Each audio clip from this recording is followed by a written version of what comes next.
Rabbi from another planet. Please like, share, and subscribe, and ring that little bell. Ring the little bell so you're notified when new videos drop. Bit of a strange day for me today. I'm all alone in the house. It's very, very bizarre. My wife's away with my daughter overnight, and my son just went away, and I'm all alone. I feel like I can go and just do what I want, but I don't really want to do much. I'm actually just doing what I want right now. Which is making videos about Doctor Who, mainly taking the piss. Jodie Whittaker and Chris Chibnall. Why do I like doing that? Well, it's a laugh.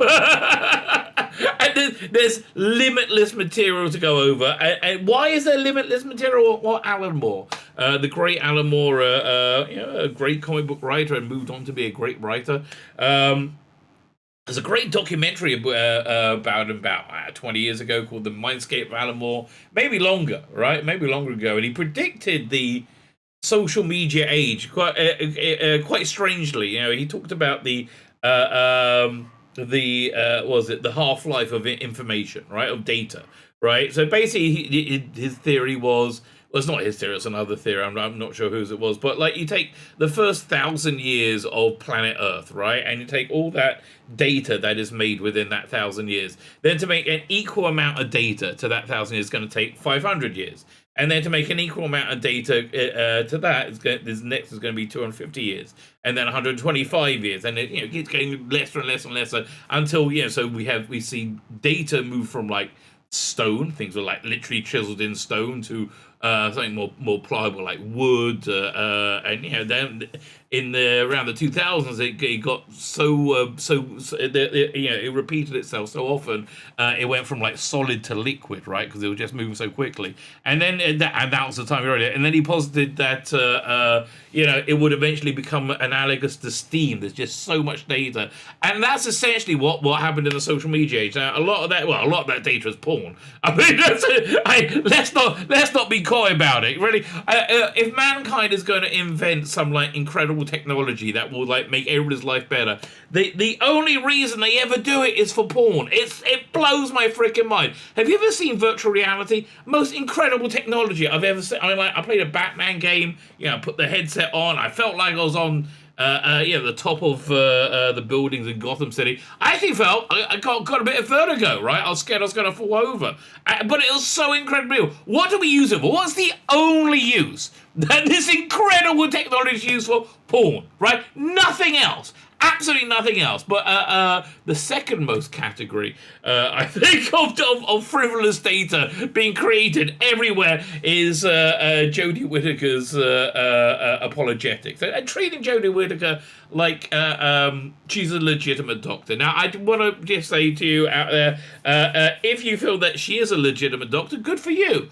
Honestly, good for you. I'm fine. We used to be able to have differences, and it wasn't the end of the bloody world, right? I really don't view her as a legitimate doctor at all. Why? Because she doesn't act like the doctor. She's cruel and cowardly. I mean, that's really stupid, cruel and cowardly. These are all the opposite of the doctor in my... I understand. That's just my opinion. Your opinion may be completely different. God bless you, baby, right? We all have different opinions. That's just what life is like. But to me... there seems to be a lot of work put into legitimizing Jodie, like a lot of work. Like there's a lot of work put into making sense of Chris Chibnall scripts. I mean, he did after Doctor Who Flux, he did put out like a 20-minute video trying to explain the plot, and he missed out a ton of plot holes at the same time. That's a bad sign, right? Yeah, I always read these articles from Screen Rant, and they talk about the Jodie era. And the only way they can ever make it make sense is if they add in like reams and reams and reams of their own fan fiction, right? It's really bizarre, right? If you have to do that, you probably failed, right? Yeah, you probably failed as a writer if you're reduced to using fan fiction if you're reduced to insisting that your viewers right, like not just like a line. It isn't like explaining Mordred Undead's timing, right? That's relatively easy compared to understanding what a Chris Chibnall, making one of Chris Chibnall's scripts actually make sense, right? Which I know this with cold clarity because I've done a bunch of real deep dives into season 11. I really got to get back on season 12. I did Spyfall. But really, it's so depressing having to watch. It really is, right? It really, and it's so much worse than you remember it being, right? It's incredible. How do they make it any worse? It's incredible. It's kind of a superpower, right? It's kind of a superpower. So I found this article intriguing from Looper, which is explaining the ending of season 11, Jodie's first season. There is no explanation other than it was written by incompetent hacks and it's clueless shit, right? And then we got another article we're meaning to get to, looking forward to the centenary. And so, this seems to be an opportunity to look at the past and future Jodie Whittaker and try and make any sense of it. Not that we will. We will not do that. We will fail in that completely. Before we get into it, can you hit the like, share, and subscribe button? All those things are fan-dabby. A fan-dabby double dozy. Thank you very much. I am very, very grateful to everybody subscribing, and I am very grateful to everybody subscribing. Why am I so grateful? Okay, so why am I so grateful if you like, sharing, subscribing? Because I am fighting an uphill battle. Look, the algorithm is not with me. Let's be fair. I've been YouTubing for 2 or 3 years. My channel should be between 10 and 20,000 right now. It's stuck around, I know, was it 3? I really don't know. But, I can see the performance the videos get, right? And I can see the growth the channel has. And I know the two don't match. It's very clear. When you see the demographics, it's very clear. So everybody doing your part in subscribing, it really, really helps. Sharing really, really helps. Again, genuinely, thank you very much, right? Sign up my Substack, my email newsletter, which is awesome, if I may say so, which is awesome. I put out a bunch of, extra stuff on that. The, Doctor Who comic strips and books that are out of print, all kinds of stuff like that. And it's free. Did I mention it's free? Normally, if I'm talking to a Jewish audience, that normally does the trick. Some stereotypes aren't completely true. Why are there 10 commandments? Good God said they were free. We'll take 10, right? So like, share, subscribe, comment, all those things are good. Sign up my Substack, my email newsletter. I also got a paid version, which I really got to send content out on today. I said that I say it every day, and I'm always bad at it, right? I'm always bad at it, but I will be sending more content out this month. If you miss any of the content, just and you signed up, let me know. I'll send it to you. It's no big deal. Fine. Like, share, subscribe, comment, Substack. We covered everything. Now we've got to cover ourselves in intellectual poo-poo. Fine. It's the ending of Doctor Who Series 11 explained. Yes, Chris Chibnall took the job through a perfect storm disaster. I mean, it really was. It was a mixture of these new forces at the BBC who really wanted to use the BBC as a platform to re-educate the idiot unwashed masses who obscenely didn't do what they were told. They voted for Trump and they voted for Brexit, and it was just not good enough. Listen, the paedophiles who run the BBC have a moral standards that they want to uphold, and you just crossed it. So they decided they had to make everything they do into a platform for ideology. And untalented writers use that as a cover to get work, right, and move up in their career. So Chris Chibnall is an untalented writer. Why on earth? Well, the story runs that Moffat really forced him to take the job. Why he did that? One of his worst decisions as producer of Doctor Who. Why he did that? Big mistake. But apparently Rusty Davies is now coming to clean up his mess. Anyway, the ending of Doctor Who Season 11 explained. Yeah, it was written by somebody incompetent. And run by somebody incompetent. That's why it was a boring season that nothing really happened in, with no real character, with no real characterization of anyone, right? And totally failing to capitalize on the goodwill generated by having the first female Doctor. Unfortunately, he chose somebody who just was not up to the job, right? That's really the simplest explanation. She was just not up to the job, right? It's not complicated. To be able to, so what do you have to do to be able to act? I think you've got to be able to imagine yourself in the role, right? And imagine it in a real way. She couldn't do that with Doctor Who. For her, Doctor Who was like a Teletubby, right? So you could do that, and they did. So she took a lazy approach because I don't think she's very clever, right? That's my opinion statement. Doctor Who was a long-running BBC science fiction series about bloody hell. Okay, so I see we're starting from basics. Every few seasons, the titular Doctor, who's essentially a deity at this point, no! Uses fancy alien magic to regenerate. No, God, no, what? Uses fancy alien magic to regenerate? Really? What? Into a new body. In this way, the show provided a neat canonical reason to literally never end. Oh, don't use the word literally. It makes you sound so stupid. And who would want it? Who would want it to? Well, at the end of season 11, I was kind of there. The Doctor travels have allowed audiences around the world to enjoy some of the fiction's greatest monsters. This does not and never will include the Daleks. Sorry. Okay, so this person just doesn't like Doctor Who. Doesn't like it and hasn't really seen it. Sorry, no, the Daleks aren't good monsters. What's a good monster to you then? I mean, like, what what they call thing? The Bating? Oh, God, they thought they'll sell a fortune of a million of those, didn't they? Really? They thought they'll sell so many. Like, everything Chris Chibnall thought would happen, the opposite did. But following such a story inherently requires a little research because nothing says confusing quite like overlapping timelines that only get progressively more loopy with each additional season. Well, this was Chris Chibnall's remit, wasn't it? To like bring in new audiences, to make it just clear the decks, and you don't need to know everything to come in. Why did it lose so many viewers? Because it wasn't very good, right? Why do I think Rusty Davies' new Doctor Who is going to be successful? Because I think he's going to bring in a ton of new viewers with Yasmin Finney, with Shruti Gatwa, people who watched David Tennant when they were kids. My kids watched David Tennant with me when they were kids. They watch, like Netflix crap. Like Heartstopper. Not sure they've seen Heartstopper. What's the other one? Sex Education. That's the sort of thing they watch, right? So he's bringing that demographic in. As long as it's entertaining, they will stay. Same with Chris Chibnall. Brought a ton of people. It had like huge ratings first episode. 12 million, right? One of the largest ratings in about 5-6 years.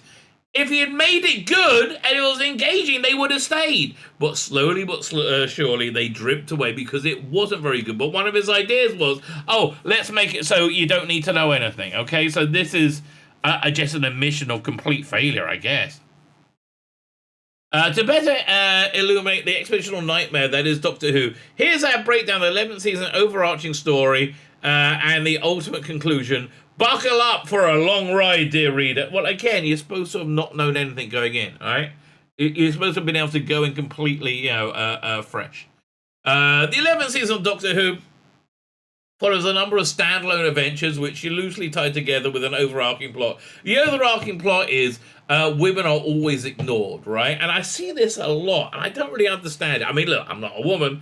I haven't experienced it, right? I've never seen it happen.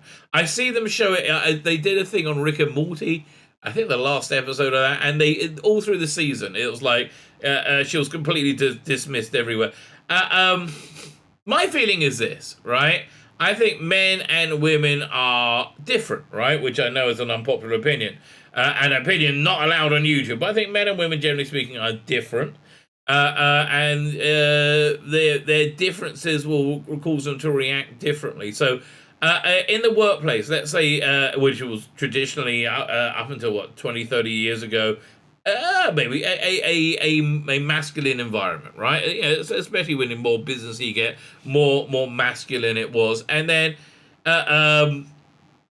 when men have ideas that other men don't like, they take the piss out of them and they deride them. Like if you there used to be this really cool thing. What was it? The Marvel Retreat, right? Where all the writers would get together a year and they would hammer out the basic idea of where the comics were going. It was a great period for Marvel as well. And so it was one year they came up with the Marvel Zombies. And there was like a lot of people talking about how they were fighting about it in that writers' room, like, no, that's garbage. That's it. So fast forward to today, you have Vita Ayala, who's I think has some kind of mental disability, right? I don't, there's some kind of like literal retardation. I'm not sure what it is. I'm not a psychologist, but you're not allowed to say no to any of her ideas, because that's racist or sexist or whatever. You're not allowed to say no to that, right? So I think this is the we're seeing a difference in masculinity and femininity in the workplace. Like a man, when another man says, "Oh, shut up, that's stupid," right? Just does kind of blows it off. A woman says that, and "You're disrespecting me," and of course I am exaggerating, right? But I think that seems to be a reasonable place this sentiment may come from. If anybody has more information, let me know. Get in contact. If you want to say I'm wrong, that's cool. I don't mind being wrong. Everybody's wrong sometimes. Just I'm not. Let's hit the big beats here, so everybody's working on the same page. The 13th Doctor, Jodie Whittaker, literally falls from sky. I know, what a great cliffhanger that was, right? What an absolutely great cliffhanger. Who knew he couldn't write his way out of it? After a most recent regeneration process causes the Tardis to go haywire and launches her from her premises. Fortunately, she not only survives, but also lands directly in the middle of a extraterrestrial attack. Yeah, who was attacking? Oh, there was Tim Shaw, right? In this way, she meets Yasmin Carr, Mandit Gill, Ryan Sinclair, Tosin Cole, and Graham O'Brien, Bradley Walsh, who go to become a affectionately named TARDIS, affectionately named Team TARDIS. No, they called her her fam, right? Oh god, it was so gross. I couldn't stand it. Obviously, you know, these were people who were written by identity. Right, obviously you had a black person, a brown person, a white person. Oh, everyone's covered, right? Fine, whatever. But the real problem is it just wasn't very good, right? It wasn't very engaging. It just kind of everyone was like, and that's why they lost about 4 million viewers that first week. And it just kept going. The trajectory was a virtual constant downward spiral, right? Because bottom line, it just wasn't entertaining, right? It just was entertaining. Their first adventures together allowed the TARDIS allowed Team TARDIS locating the Doctor's TARDIS, because it's a tad hard to travel the breadth of time and space without a proper ride. And again, good cliffhanger, ridiculously, stupidly solved, right? Oh god, where she screws up. Okay, one of the many Jodie Whittaker screw ups, right? This is her screwing up and being inefficient and a complete loser is to her what a long scarf was to Tom Baker. It's so strange, right? So yeah, they get zapped to the middle of space where they have like 2 3 seconds to live before they're gonna die, and then they get fortunately picked up by a passing spaceship, which doesn't make any sense. What do you want me to tell you? It does. It's poorly written. Once they do, however, the group realizes the Doctor has very little control of the TARDIS, even less than she herself expected. This leads to more misadventures. Again, straight in with the inefficiency, right?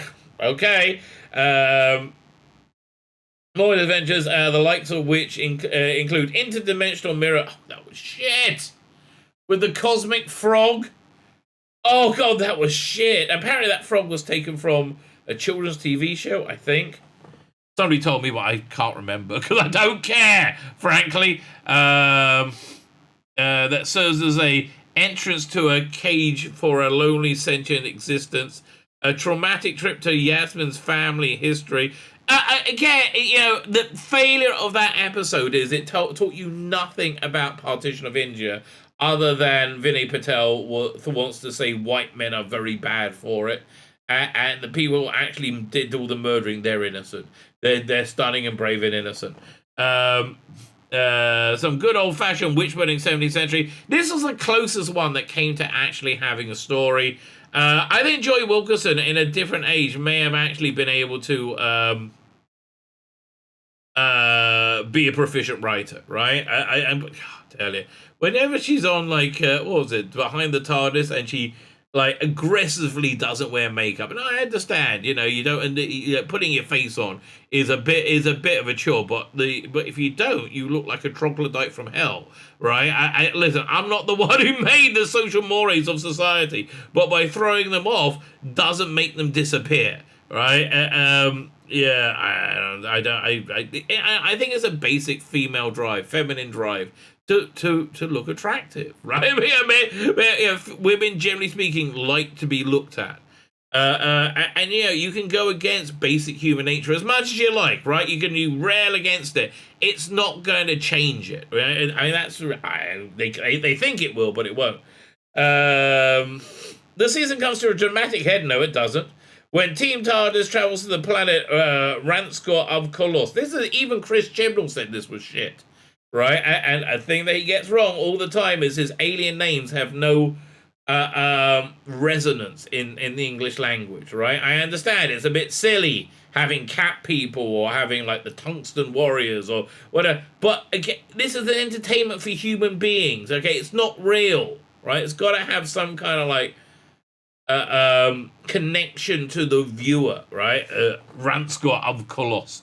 To respond to an alarming number of distress signals. It was such a bad episode, right? With super powerful alien. It was just stupid. Oh, God, taken over by Tim Shaw. Right. So Ryan Sinclair opens up to his step-grandfather. Now, this plot thread worked in the midst of the turgid, useless other plot threads because Bradley Walsh was very good. I mean, if anything, this series of Doctor Who really proved that Bradley Walsh can make anything work, right? Because I don't think his character was written any better than any other character. I just think he was able to imbue it with character, which Tosin Cole came a number 2, but that was not a close number 2. Each of the Doctor's 3 new companions come pre-packaged with their own story arc. For the most part, these arcs interface with the final story of the season.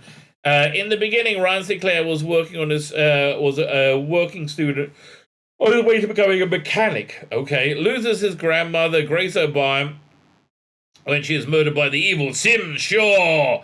Such a bad villain. Again, such a bad, unengaging villain. AKA the only recurring alien threat of the season. Since his mother has already passed. I mean, I really brought him back. He was supposed to go, ah! But you went, oh, God, really? When I see the resources spent on the Series 11, I mean, it breaks my heart, right? It really breaks my heart. It's so much good stuff could have been done with that. Nothing like what was actually done with that. Since his mother has already passed away, his father has abandoned him. That leaves him with Graham O'Brien, his new step-grandfather. Only Graham O'Brien, the step-father of his family. This is ideal for Ryan as he feels no connection to the man. Yeah, okay, that's fair. That's I mean, not much of a connection. The divide of them is exacerbated further by racial differences, as Ryan feels Graham could never understand him. I don't remember picking that up, but what a great opportunity to cut through these awful racial stereotypes that we live in today. Like, what a great opportunity. Yeah, but no, Christian didn't want to do that, right? When you could have Ryan basically realize that bullshit he's been told, that he's intrinsically a victim because he's black, and white people are all unconsciously racist, right? Have him understand that's such nonsense through his relationship with Graham, right? That would have been a great idea. But despite these hurdles traveling together, the Doctor begins to open. No, but not the Doctor. No. She does nothing to this whatsoever. This is all Graham. Begins to open Ryan up, right? He sees his step-grandfather grieving for Grace and shows them both how kindness can heal most wounds. On Ranskor of Kolos, the pair are sent after Sim Shaw, who is abusing the population's magic. You keep saying magical. I mean, I guess it kind of fits, but the first one didn't. Magical abilities to ensnare and the entire planet's inside a shrunken stasis pod. I can't remember. What was he doing it for, though? I can't remember. It also has a nasty habit of committing genocide on said planet, so stopping them is pivotal. But again, Rusty Davis said when he was starting up the 2005 series, like it's got to be really anchored to planet Earth, right? If you go to the Zog planet and you're dealing with the Zog monster who's eating Zog people, nobody really cares because who's a Zog person? But if you go to Clapham Junction and you got marauding ice warriors or Autons mowing people down, and that's something you connect to, right? Got to understand, this is an entertainment. It's not real. It's not real. It's an entertainment. It's supposed to be entertaining. Nope. Where are we? Together, Graham and Ryan stop Tim Shaw and shove him inside one of his own stasis pods. Feeling proud for his step-grandfather, Ryan offers him a fist bump, something Graham has been trying to make happen the entire season. The pair have a long way to go, but it's certainly a start. I have to say, that would have been good if it wasn't overlaid in a sea of shit, right? There is that.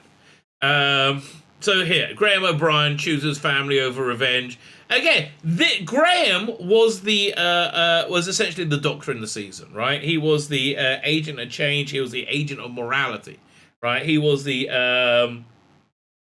depiction of morality. Jodie Whittaker's Doctor was essentially a bus driver, all right, and a bit of an idiot one as that. It's not what I mean. Who would you prefer, Jodie Whittaker as a bus driver or Otto from The Simpsons, who drives the school bus?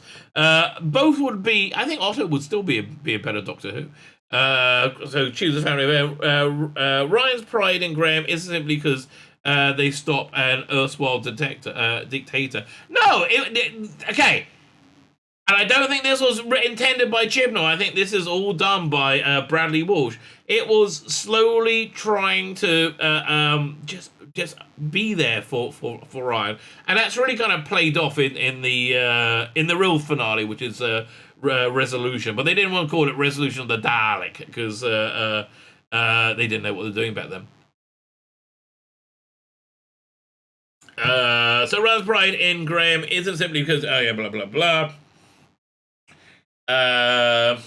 It's generally he believes his grandfather was going to commit murder, something the Doctor refuses to abide. I'm watching the Colin Baker Doctor Who's season 22. He abides that fine, right? He abides that absolutely fine. Well, I mean, many Doctors have seen people die, right, or cause people to die. But again, it's just a baby-brained, idiotic view of the world, right? It's a baby-brained, idiotic view of reality that killing is always wrong. No, it's not. I'm sorry, no, it's not. I'm not saying go on a murder fest, right? But if you go back in time and you meet baby Hitler, maybe get a bucket of water, right? That's all I'm going to suggest. It's not universally wrong. I mean, crime and punishment. I mean, this is something that Jodie Whittaker has some trouble with in general, a Doctor, in the idea that there is a objective right and wrong, and there is morality. That's why in that there was an idiot story written by Paul Cornell in which she released a daughter of mine from a family of blood.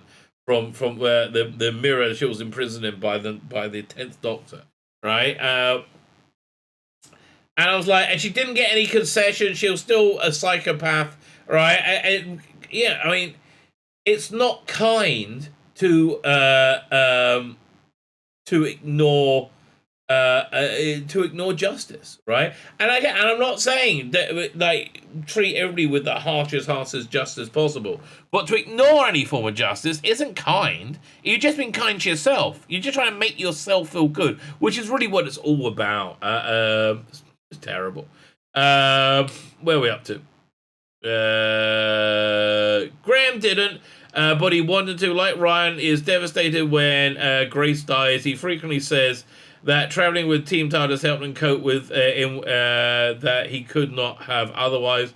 During the penultimate episode, it takes you away. Oh, it was so awful. It's so bad. It's so bad. He almost gives up everything to be magically Okay, stop using the fucking word magic, you freaking moron! Yeah, no, it's called science fucking fiction. It's not magic.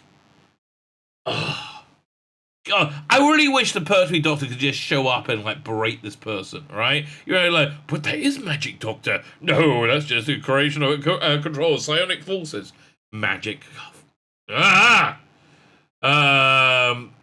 Constructed apparition of grace. Remember the sentient plane of existence from earlier, but chooses his own reality because fake grace asked him to do something that would have hurt Ryan, right? And okay, God, I'm getting bored even reading the synopsis.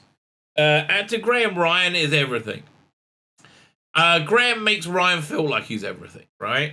Despite the fact his step-grandson refuses to view him as family, makes every decision with Ryan in mind. Well, almost every decision. Yeah, he is the moral center of that season, 100%, which the Doctor should have been, right? He makes every decision with Ryan in mind. Well, almost every decision. When the team travels to Ranscott of Colossus, Graham discovers that Tim Shaw will be there or is there. He bluntly tells the Doctor that he will kill the man who killed Grace. Okay, and that was actually you're cherry picking one of the few good bits of a turgid season. When the Doctor opposes him, he remains firm, even with the understanding that doing so will end his travels. And yet, when the moment arrives to accomplish the goal, he chooses a lesser sentence for the alien assassin because he sees the look in Ryan's face. In that moment, Graham decides to be the family Ryan needs. Yeah, okay. But again, this is all sold by Bradley Walsh, right? It really genuinely is. Later he confides the Doctor he felt weak, but the Doctor assures him that choosing life is always strength. Ready? What about the time he said, "Oh, Doctor, I feel nervous about my cancer coming back. Can you inspire me?" No! Icky thump! Oh, I feel socially awkward. Yeah, that's not heroic. Oh, God. You see, this is what happens when you have a series about heroism written by idiot cowards with no moral center, right? Which is, I think, a fair way to describe Chris Chibnall's Doctor Who. Yasmin Khan doesn't do much yet.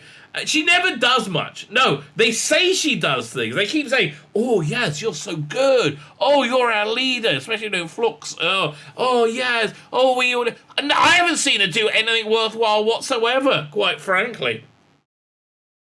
Well, but other than give those sort of expressions, I mean, are you looking at the screen? If you could look at the screen for a second and see the expression she has, that's essentially the as we all know and don't love.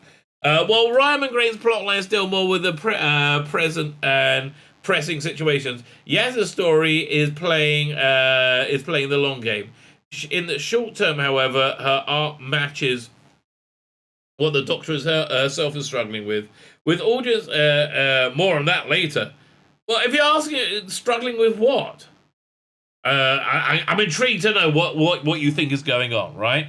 When audience first meet Yasmin Khan, she's a probationary police officer, but we find out she's the best as ever, right? Oh, you're my best as officer, Yaz. Never come into work, but you are the best. Absolutely. What was it? Probationary police officer who wants to do something more meaningful, do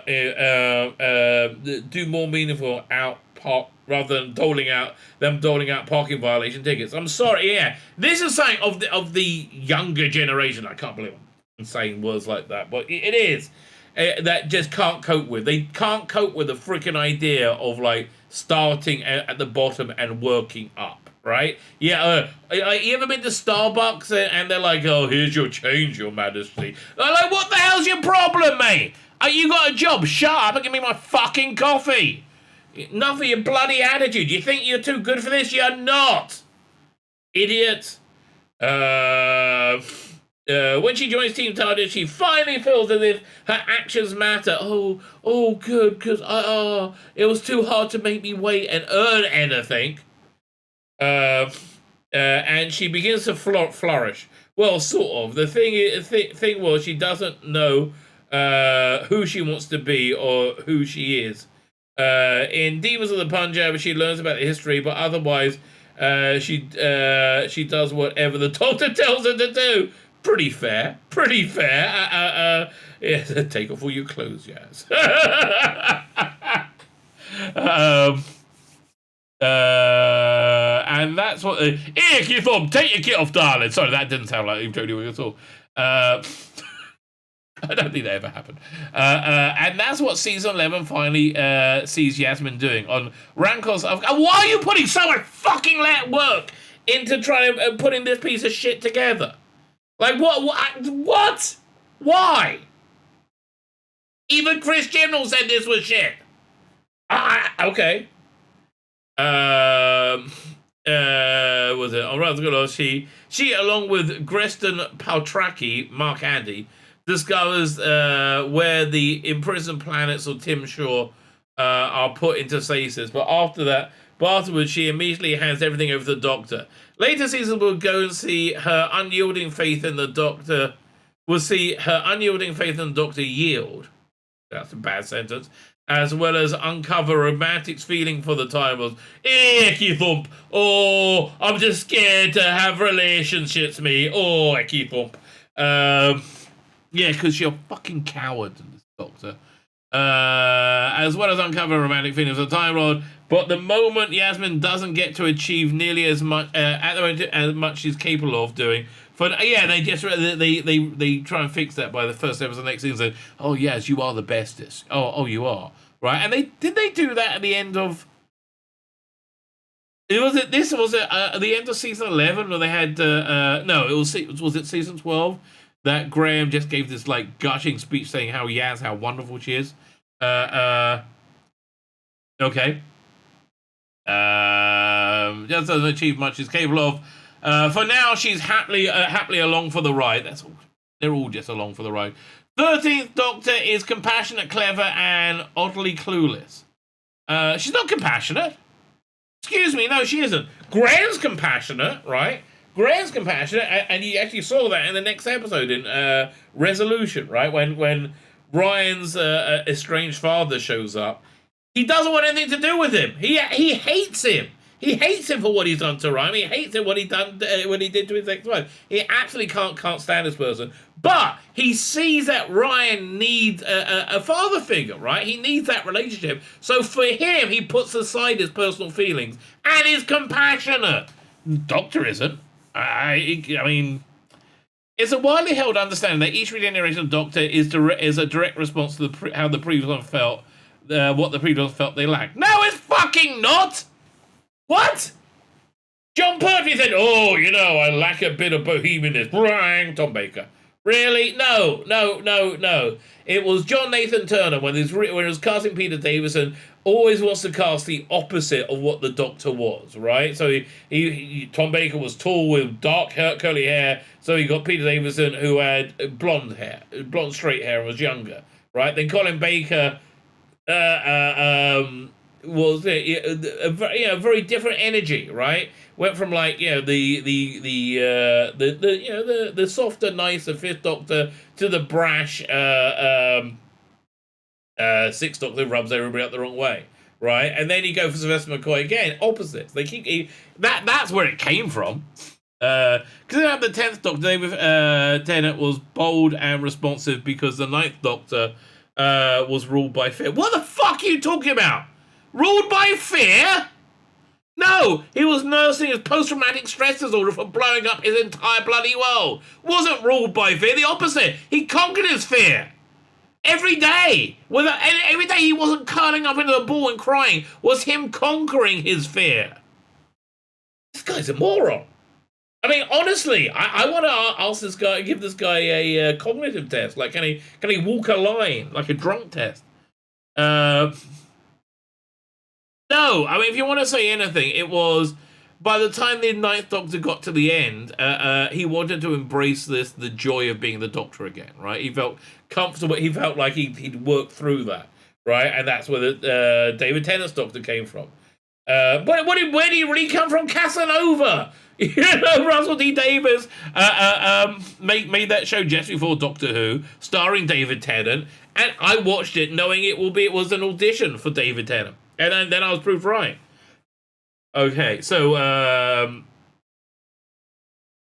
In this way, the 13th Doctor is endlessly compassionate. No, she's fucking not! What do you mean endlessly compassionate? She's too stupid to be compassionate. Can I have any, I mean, Capaldi was way more compassionate, right? He genuinely cared about people in a real... I mean, okay, season 8, his first season, I don't think was particularly good, right? It was a lot off about it, right? I think season 10 was his best season, which I know a lot of people did disagree with. Well, you have this incredible scene where Clara wants the Doctor to take her to hell to find whoever he was, Samuel Clemens, and she has all the keys to the TARDIS, and she's like destroying them one by one, right? And it turns out this was a dream created by the Doctor to stop her doing that, and she thinks she's just going to be kicked out the TARDIS now.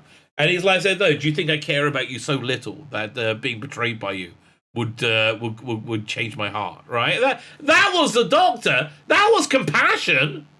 At no point has she been compassionate that I can think of. She's compassionate to her a lot. Everything's about making her feel good about herself.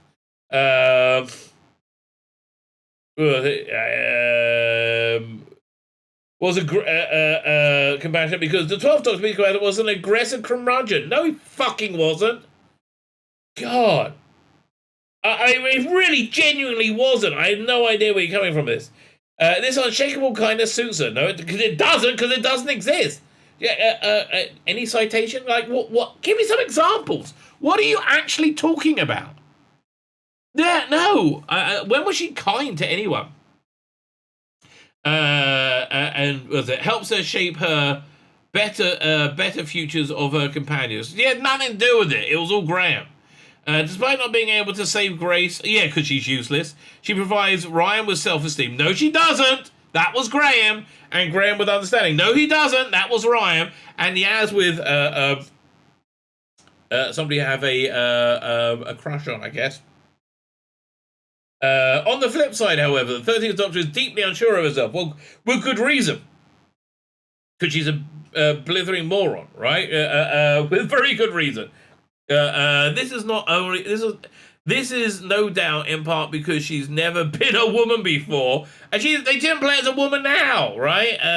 That she can remember, but that's another story, a particularly stupid one. And she isn't entirely certain as to what that entails. On Rankles Kolos, she guides her team, TARDIS team, through multi-fronted assault strategy, which ultimately ends in Tim Shaw's defeat. Again, this was Graham. Graham was the driving force behind all of this, right?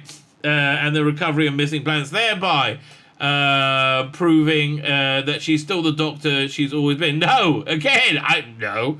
Of course, it would be the final season of the Doctor feeling such confidence, because season 12, where she will go fundamentally alter everything. But that, again, that's another story, a shittier story. So,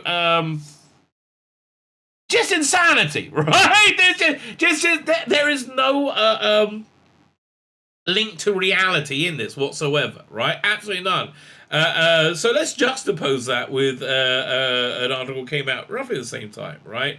So we looked at the past of Jodie Whittaker. Now let's look to the future, right? And see what there is. Can this thing close? I got a little whizzy wheel. What will the BBC Centenary special actually be about?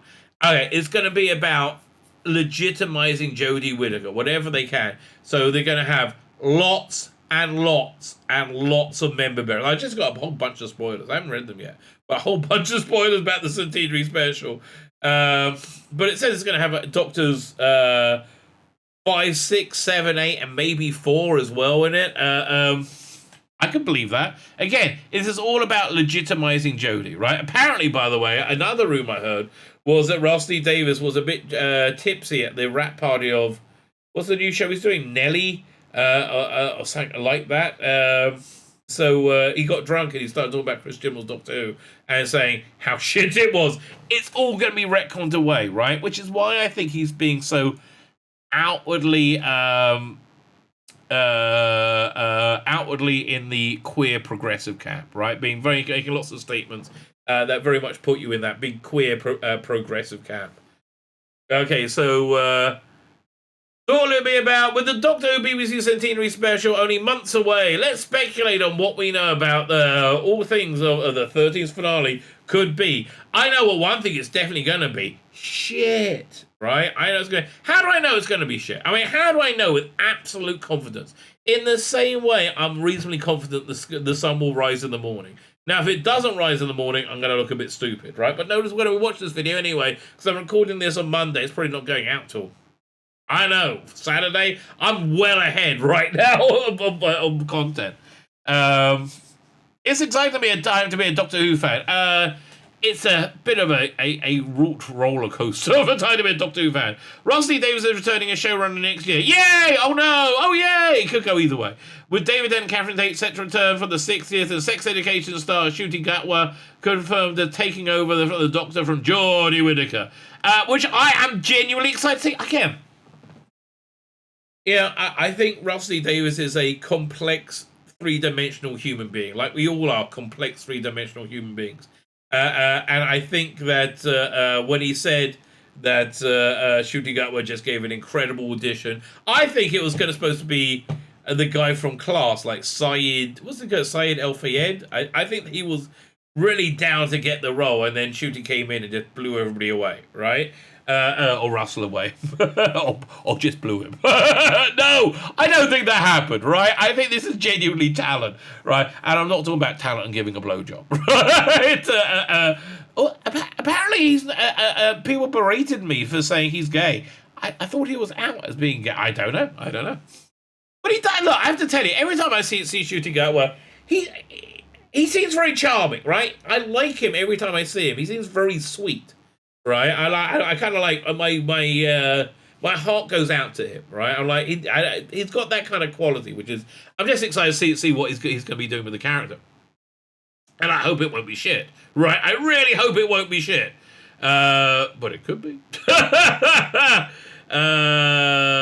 Jodie Whittaker. However, that doesn't mean there's nothing to look forward to in 2022.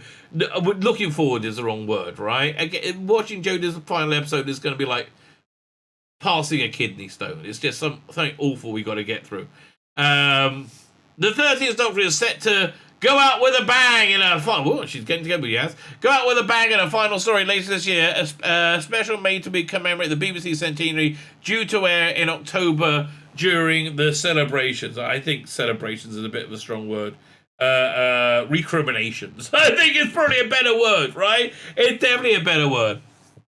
However, like the majority of the marketing based around showrunner Chris Chibnall's tenure on the show, much of the special was shrouded in mystery. Because not only is he a shit writer, he's a shit marketer too. The tenure of the show, much of the special was shrouded in mystery, with only a few months left before its release. There's supposed to be the first ad for it is in August. I would have thought it's going to be late August if it's airing on October 16th, which is the rumour. Here's what we'll just expect from Doctor Who BBC Centenary Special, from returning heroes and villains to a journey the journey Chibnall will take the 13th Doctor on in her final moments. Oh God, just please come quickly, those final moments. The modern incarnation of the showrunner typically uses the Docks of Regeneration to answer big questions about the Doctor. Rusty Davies didn't, right? It was they made the what's I going to say? They made the regeneration like a big story, right? But it wasn't their biggest story. They did with the Matt Smith. Matt Smith's last episode, which I enjoy, because I like the whole Matt Smith era, right? I actually like that labyrinthine, overarching plot. I thought it was good, but they wrap everything up in that last episode. Capaldi, they didn't. Right, Capaldi was just a summation of who he was as a Doctor. For example, Stephen Moffat. Okay, right, Twice Upon a Time as a culmination of the 12 Doctors' journey from a jaded, bitter, often angry version of the character to one who embraced hope, optimism. No, he was like that at the beginning of season 9 at the least, right? I think he was finding the story of season 8 is him finding out who he is as a doctor. I think it's his first 2 or 3 weeks as a doctor until he gets his first real crisis, which is should have worked so much better. The Sidemen coming out the graves should have worked so much better. I don't know why it didn't, all right? But it really didn't. So, Jodie to embrace hope, optimism, and kindness. This doctor said in his final moments, laugh hard, run fast, be kind, right? Yeah, look, the best thing that they did in that speech is always try and be good, but never fail to be kind. That's genuinely something I live by, right? I think something if we all live by, it'll make our lives way better. So, one can only reasonably expect Chibnall to tackle the big questions he's presented about the 13th Doctor. Yes, we're going to deal with the Timeless Children. He shook her worldview in a big way in the Timeless Children. The Doctor was no longer sure of herself and the ideals she thought she aimed for. With everything thrown into question, especially throughout Doctor Who Flux, when most of the universe was destroyed, right? Perhaps it's time to give this version of Doctor some closure. Yeah, just close the door. Close it now. I hope this is an embarrassment to the BBC. Alright? I hope they are. It's not just an embarrassment in terms of terrible ratings, which they all get, but I hope it's an embarrassment in that this is such a representation of the failure of the BBC. Right? I really, really hope they've chosen perfectly. There's a chance to get the beloved character a chance to come full circle and rediscover what it means to be the Doctor. Full circle? She's never done it yet. If you thought, hey, this is me doing my determined acting. Oh, I'm going to stop my little fetus. Okay, additionally, while people behind this special have been very tight-lipped about details, Rusty Davis was not so careful, yes, because he can't help but market it. He's actually helping. Letting it slip during an interview, the special was potentially going to have a runtime of 90 minutes. Chibnall, whatever your instincts are in marketing, do the opposite. But actually do that with your writing as well. It's probably a good idea. That's practically a feature length and will make the longest episode since the longest episode of the show ahead of Deep Breath and Day of the Doctor. The teaser at the end of Legend of the Sea Devil teased a small board of returning characters, well, Ace and Tegan. And somebody pointed out last night when I was doing a live stream that their makeup is freaking awful, right? I've seen Sophie. She was interviewed on the season 25. No, the season 24. Was it season 24 Blu-ray set? I think that's where she was interviewed. She looked fine. She looked normal. And this she looks like 107. And Janet, my God. I mean, she literally looks like she's going to fall apart any second just from desiccating from old age. Where are we up to? 90 minutes. Deep breath. Companions Tegan and Ace. Ace and Tegan are returned for the first time since the classic series. And the special we packed with villains such as the Master Daleks, Ashad, he's the lone sideman. Again, who was a good character, for God's sake, that they just did nothing with. It blows my mind. How you have you have your greenlit, right? You have the budget set, right? You have all these good elements, right? I like your Sideman design. Lots of good elements, and you just tie it together with relentless shit. It's mind-blowing. It's absolutely mind-blowing how you manage to screw this up. You know what it's like? What's that movie? History of Violence. Good movie. Morgan, the Viggo, what's it called again? Viggo Mortensen? Is that his name? The guy who played, the main guy from Lord of the Rings, not Frodo, the main guy with a sword. Oh, Viggo, whatever. Great movie. If you want to see a great movie with him, Eastern Promises. Freaking awesome. Really dark. I like really dark movies. But no, they had this movie where he used to be a mobster, right? And then he went into hiding. And he's had a whole other life. He's quit all that. He's married and has a kid. And one day he's working in the coffee shop, and some gangsters come in, and robbers come in, and he beats them off, right? Not in that way. But anyway, so he ends up being in the newspaper, and he doesn't want to be, but the gangsters find him, right? So eventually they take him back to Gangster Place, and it's William Hurt's playing, I think, his brother. right? And he's like, well, what do you want me to do? He's like, behind the desk. You know, like, I left the business. I left the life. What do you want me to do? He says, what I want you to do, I just want you to die. And he turns around, right? And in his chair. And the guy comes up behind him and starts strangling like, right? And like, to kill him, right? And that's how I'm about to kill him. And while his brother's looking away, right? Vigo, whatever his name is, managed to beat the other guy off. I gotta come up with a different phrase and kill him, right? So when the brother's just in like banging going around in the background, so then he turns round and he sees that the assassin has been killed, and he goes, "How'd you screw that up?" Right before he's killed himself. Much the same way, I gotta ask you, Jim, how'd you screw? I mean, like everything lined up, and you still screwed it up. Well, fans only have one big Doctor Who production left to enjoy in 2022. It promises to be a blast with the 13th Doctor. Has a unique and interesting story. No, it doesn't. I mean, it's unique, and it's unique and depressing story of how somebody completely unsuited for Doctor Who became the Doctor. That looks like it's going to be wrapped up in explosive fashion. Woo! It won't be long until October rolls around. And listen, I'm excited for it to come because when it finishes, 2 weeks later, it's over. We are never hearing or seeing any Jodie ever again. Thank God for that. Right? Thank God for that. And it'll be time to say goodbye to the wonderful 13th Doctor. She wasn't wonderful, but we agree she was we agree that they called her the 13th Doctor.